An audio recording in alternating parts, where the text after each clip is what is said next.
नमस्कार, मेरा नाम संजय मिश्रा है। आप देख रहे हैं पल पल। इस समय हम आए हैं पंचकुला के 14 सेक्टर समीक्षा के जज्बे को सलाम करने कि कैसे एक जो है लड़की ने जो है जज की परीक्षा पास करके अपने परिवार का और अपने शहरवासियों का नाम रोशन करा। हम उनसे बात करते हैं। समीक्षा जी, पहले तो आपको इसके लिए बहुत-बहुत बधाई कि थैंक जो यू। आपने ये एग्ज़ाम क्लियर किया है। मैं ये जानना चाहता हूँ कि जो आपकी एग्ज़ाम की तैयारी है, इस चीज़ के बारे जो प्रिपरेशन है, आपने कब से अपने दिमाग में लाया कि मुझे इसी लाइन में आगे बढ़ना है? मैं 8th क्लास में थी जब मैंने जी। डिसाइड किया था कि मुझे जज बनना है। हुँ, मैंने हुँ। न्यूज़पेपर वगैरह में जैसे देखा था जी, और उसके बाद मैंने कॉलेज में भी क्योंकि इतनी गाइडेंस मिलती नहीं है तो जी, कॉलेज में मेरे को इतना नहीं पता था, जी, बट मैं तैयारी उस टाइम से स्टार्ट करने की थी। बट कॉलेज क्लियर होते ही मैंने शुरू कर दिया था। पहले मैंने सेल्फ स्टडी करी, फिर अभी हरियाणा के एग्ज़ाम के लिए मैंने कोचिंग जॉइन की थी जी। एडवोकेट गुरिंदर पाल सर के हुँ, पास। तो उन्होंने मुझे पूरा हेल्प किया, हुँ। वहाँ से ही मैंने फिर प्रॉपर्ली स्ट्रेटजी वगैरह बनाई, वो जो जो जैसा उन्होंने बताया। तो वहाँ से मेरी प्रॉपर तैयारी शुरू हुई थी और उन्हीं की वजह से अब मेरा फर्स्ट अटेम्प्ट में ही हरियाणा का क्लियर हो गया था। जी, अगर बात की जाए कि इस जैसे एग्ज़ाम गवर्नमेंट एग्ज़ाम की तैयारी के लिए वो काफ़ी घंटे पढ़ना पड़ता है, तो उस चीज़ की तैयारी के लिए आपको कितने घंटा समय स्टडी में देना पड़ता था?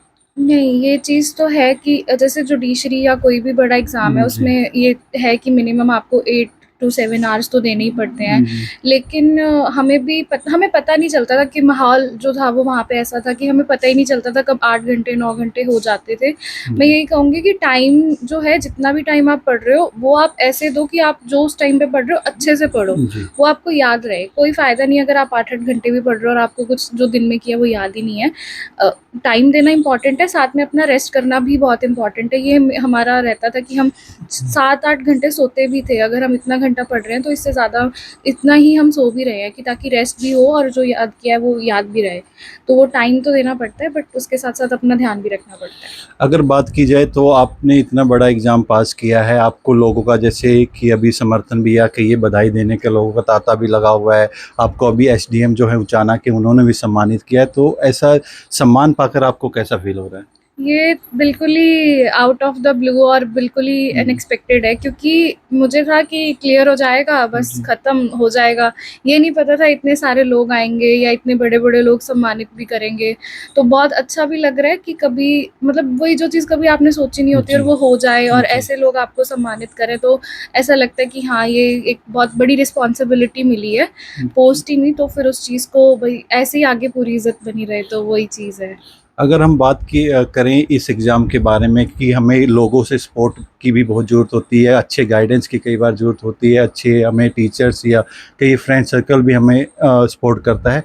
तो आपको या परिवार के लोगों के से कैसे सपोर्ट आपको परिवार के लोगों से मिली है? पहला सपोर्ट तो वही मेरी फैमिली है। जी, मेरी फैमिली मम्मी-पापा दोनों ही जी, कॉन्ट्रैक्ट पे हैं, तो उनके पास इतने सोर्सेज़ नहीं थे, इतनी जी, इनकम भी नहीं थी। जी, उन्होंने अपनी बाउंड्री से, अपनी लिमिट से बाहर जाके मुझे पूरा सपोर्ट किया है। उन्होंने जो चीज़ अफ़ोर्ड भी नहीं कर सकते थे, वो चीज़ें मुझे प्रोवाइड की हैं, कहीं से भी हो, कैसे भी हो, जी, चाहे लोन पे हो, कैसे भी।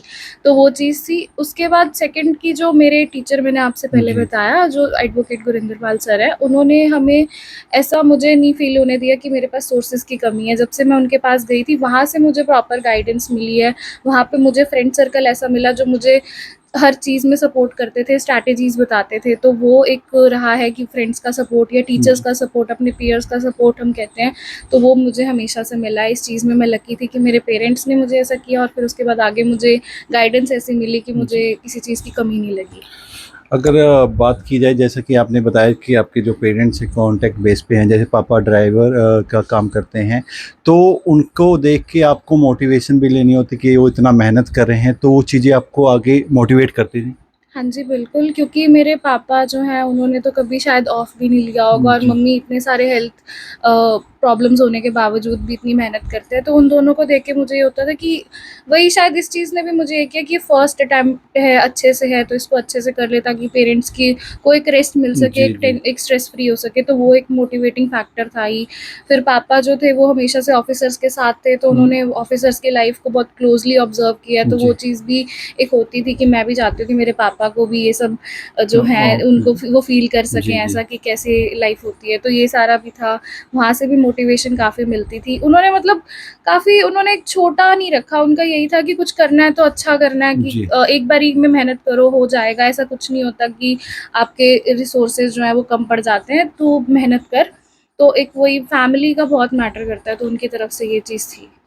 अगर बात की जाए इतनी अगर हम उपलब्धि हासिल करते हैं, वो हासिल करने के लिए हम देख लेते हैं कि हम यहाँ इस स्टेज पर पहुँच चुके हैं, पर उसके पीछे की मेहनत और जो कठिनाइयाँ सामने आती हैं, उस बारे में आप क्या कहना चाहेंगी? मेहनत यही है कि पेरेंट्स ने तो बहुत पहले ही मेहनत शुरू करी थी। जी, उन्होंने वही कि इनकम ना होने के बावजूद मेरी पढ़ाई को कभी सैक्रिफाइस नहीं जी, करा, कि हम अच्छे से अच्छी जगह पढ़ाना है, अच्छे कॉलेज में पढ़ाना है।